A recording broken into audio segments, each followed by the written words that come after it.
Hi everyone. In this video, we're going to continue exploring the concept of partial fractions. So at the end of the previous video, I left us with this fact that every proper rational function can be written as a sum of partial fractions. This represents the undoing of a common denominator, and the advantage is that it allows us to find antiderivatives more easily. We haven't yet talked about how to get the partial fractions decomposition though, so that's what we're going to do now. This is something that's easier done than said, so let's just jump straight into an example. Here we have a rational function, which you'll notice is proper, and we've been asked to find its partial fractions decomposition, or PFD. The first step in doing that is to completely factor the denominator. And you can check that the quadratic function in the denominator factors as shown here. Next, we're going to use these factors to predict what the partial fractions should look like. Remember that the partial fractions decomposition represents the undoing of a common denominator. So we want to predict which fractions had to be added together to form the one that we have now. Well, if we were to take a fraction that has a denominator of x minus 4 and add it to another fraction with a denominator of x minus 3, the common denominator between these would be x minus 4 times x minus 3. So we can predict reasonably that our partial fractions decomposition will look like this, although we still don't know what the numerators should look like. To figure that out, we'll just have to remember what a partial fraction is in the first place.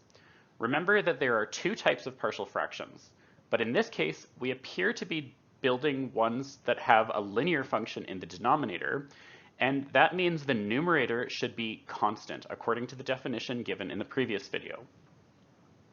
I don't know what constants these are going to be just yet, so let's just call them A and B so that they have a name for moving forward. And now that we know what our PFD is going to look like, if we knew the value of these constants, we'd be finished. So let's talk about how to solve for these constants. The way you do that is take this relationship we just came up with and eliminate all the fractions. That is done by multiplying the left-hand side by its own denominator. But if we do that on the left side, we also need to do it on the right side. And since this is just multiplication, it's valid to just do the multiplication for every term separately. Now, if we make cancellations on the left side, we're just left with x, so the fractions are gone there. And with a couple more cancellations, we can also eliminate the fractions on the right-hand side.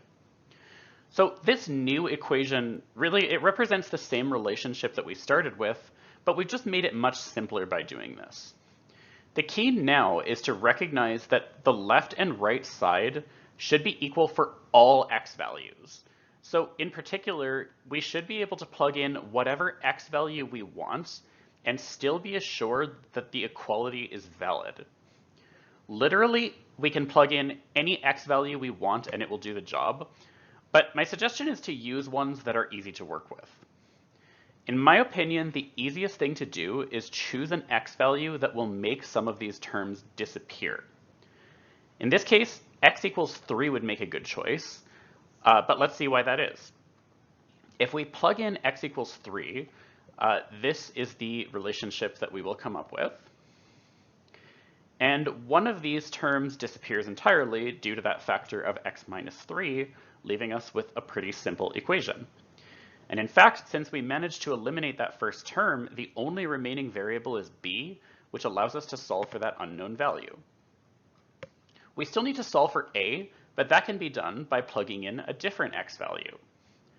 I would suggest using x equals 4, since it would eliminate the second term on the right-hand side, but again, other values of x would work just fine. If we do use x equals 4, we'll come up with this equation, and with a little simplification, we're able to solve for the value of a here as well. Summarizing our results, we predicted this as the form of our PFD, and we found these as values of the unknown constants. So putting all this together, we can present our final answer, and we've successfully undone the common denominator. You'll notice the expression on the right-hand side would be easier to anti-differentiate than the expression on the left-hand side if we'd been asked to do that. And that's the reason why this method of partial fractions is important. Let's try another example. First, note that the fraction given to us here is proper. The degree of the numerator is less than the degree of the denominator. So we can go ahead and follow the same steps as before, starting with completely factoring the denominator. You can start by factoring out the x, and this would be factored, but it's not yet completely factored. And that's because the quadratic expression here can be factored even further. Right? Just be mindful that factoring completely means factoring as much as you possibly can. So this is actually a necessary step if you want to end up with the correct decomposition. Now, just like before, we can use each factor to predict the partial fractions. So in general, we expect each factor in the denominator is going to produce at least one partial fraction. So initially, using the same type of logic we saw in the previous example, you might predict we have one fraction with a denominator of x and another one with a denominator of x plus 1 squared, as you see here. And after all, adding fractions like that together would produce the correct common denominator that we've been given. But on the other hand, it's also possible we could include another fraction where x plus 1 hasn't been squared. Right? Because notice that adding these three fractions together could still be done using the same common denominator, and this third fraction does represent a different possibility than the other two that we formed so far. And so we should include this in our prediction to make sure that we are just accounting for all the possible scenarios that could lead to the formation of the common denominator that we've been given. Now, notice that x plus 1 is raised to the power of 2, and we've set up two partial fractions for this factor. So I'll say a little bit more about this later, but in general, you can expect that whenever one of your factors is raised to a power, that power will tell you how many partial fractions you should be setting up for that factor. In this case, it's raised to a power of 2, so we've got two partial fractions for that factor. And in general, that's how it's always going to work. Now, we still need to predict what the numerators would look like, but since all of these partial fractions came from linear factors, the definition in the previous video would suggest that the numerators here should all be constants. So let's call those a, b, and c respectively. So we've predicted this as the form of our PFD. All that remains now is to solve for these constants using the same methods as I showed you in the previous example. So start with eliminating the fractions, and to do that, just multiply both sides by this common denominator. Pause if necessary to convince yourself that this would be the result, and next is where we plug in our easy x values. The first term suggests that x equals -1 would be easy, so go ahead and plug that in to get this equation. You can check that the left side simplifies to -9, and that the right side simplifies to -b. So that tells us that b equals 9, and we're making progress. The second term on the right side suggests x equals 0 would be an easy value to plug in, so let's try it. So plug it in to get this equation, and simplify to get 6 on the left side, and you'll get a on the right side. And that tells us the value of a. So the only remaining unknown is c. For that, just plug in another easy x value. At this stage, though, we've used up all the x values that make some of the terms disappear. But remember, any x value can get the job done. So just stick with simple numbers, like x equals 1 should work just fine, for example. So just plug that in and simplify. You can pause and check these results if you need to. But now, this equation I just wrote down, it does contain 3 variables. But on the other hand, we've already discovered the values of a and b. So if we plug in those a and b values, then c is the only remaining unknown here. So now with a bit of basic algebra, you can go ahead and solve for the value of c, and we've got all of our constants. So here I've summarized the prediction that we made, together with the value of all our constants. And putting all this together, we can form our PFD and present the conclusion. When it comes to partial fractions, I find the prediction step is the one that the students tend to have the most trouble with. So let's practice that step with a more complicated example like this one. Here we're just doing the prediction step, not solving for the constants. But before you make your prediction, you need to make sure that the denominator is completely factored.